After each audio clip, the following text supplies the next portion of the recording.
السلام علیکم ورحمت الله وبرکاتہ. زیم رضوان الله نورانی او تاسو ګورئ نورانی سټوډیو یوټیوب چینل. دوستانو لکه څنګه چې تاسو ته معلومه وه یوټیوب چینل باندې یو پوسټ کړی د اډاب اډیشن اینڈ ویګاز چې کوم یو به شروع کوو. دې کې د زیاترو ملګرو د اډاب اډیشن C6 سافټویر باندې سلیکټ ډیرو یعنی انتخاب ډیرو رای پاغي وا چې هغه باید شروع شي او یسو ملګرو بیا په واتساپ باندې میسج کړو چې هغه هم هغه کې زیاته د سیو چې هغه ول اډاب اډیشن باندې دي شروع شي او سملګری پکې و چې ویګاز دي شروع شي. خو زما په یوټیوب چینل باندې کتا سي کتلې وي زیاتره ویډیوګانې هغه د ویګاز دي. نو ان شاء الله العزیز اډاب اډیشن کلاس 1 دی. په اډاب اډیشن کلاس 1 کې به موږ ان شاء الله العزیز د اډاب اډیشن ټول طریقه کار خایو چې په کوم لیول کار کیږي. نو راځو سمپل اډاب اډیشن باندې کلیک کوو.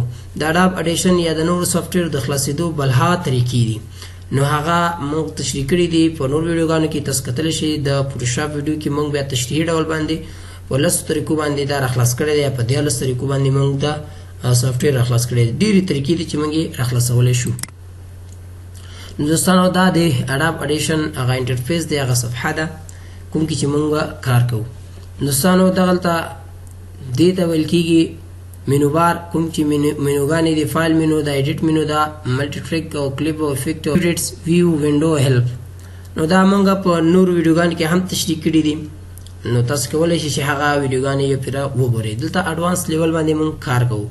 نو راځو سمپل د دې دا وی فارم ایډیټر کې موږ کار کوو چې دا په دې باندې سمپل کلیک کوو. نو دلته کې به تاسو خپل نوم ورکوئ. فرض مثال زه دلته نوم ورکوم نورانی په نوم باندې ما سیف کړی دی. نو دا به داسې کلیک کړي.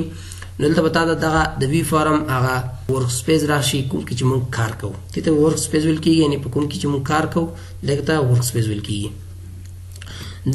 دغه ځینو کې چې دی بیا د دې فایل چې کوم اډیو ثبتېږي هغه دې ځای ته راځي. تاسو کتلی شئ دغه ځای کې یا که غواړئ چې د اډیو راوړئ ورته نو هغه له دې څخه هم کولی شئ چې تاسو ورته اډیو انپورټ کړئ او دلته کار ورځینې واخلئ یا داسې کوئ دې ځینې هم راخیستی شي داسې ور واچوئ دلته به تاسو ته هغه فایل راشي.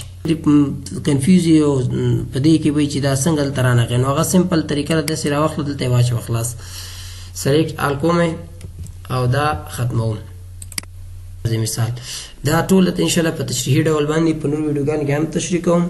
خو نن سمپل ویډیو هم دا ده چې اډاب اډیشن اډوانس لیول کلاس دی. ملګري را دعوت کې انشاءالله په دې کې به ډېر مختلف د مشهورو نطخوانانو کوم طریقه کار چې استفاده کوي هغه به انشاءالله په دې ویډیوګانو کې موږ تشریح کوو چې کوم په اډاب اډیشن کې کار کوي.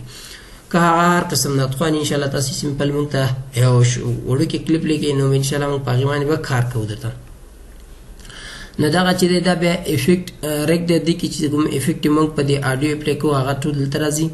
همدارنګه د هیسټري د هیسټري کې چې کوم کار کړی وي هغه دلته موږ ته ذخیره کېږي یعنې موږ کوم کار کوو دلته راځي. خپله خپله چې کوم کار دی خوښ نه شو هغه دې څخه موږ ریموف کولی هم شو. نو دا و د اډاب اډیشن فرست کلاس لومړی کلاس و. انشاءالله العزیز ستودیو کې چې په دې باندې به تاسې پوه شوي یاستئ. دوم کلاس به انشاءالله د دې نه هم جالب وي ډېر خوندور به وي انشاءالله العزیز. په هغې کې به د ریکارډ روانول د ریکارډ سیټینګ جوړول د هغې ټول ترتیب انشاءالله په دوم کلاس کې وي. نو ماته اجازه راکړئ د لوی الله په امان.